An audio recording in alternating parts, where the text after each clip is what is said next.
रहेला का हो कि खाली लाते जूता खात रहेला?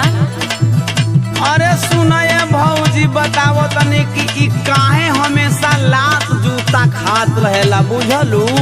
अच्छा तो ये देवरू तनी बताइए दो, हमहू जान ले काहे हमेशा लाते जूता खात रहेला।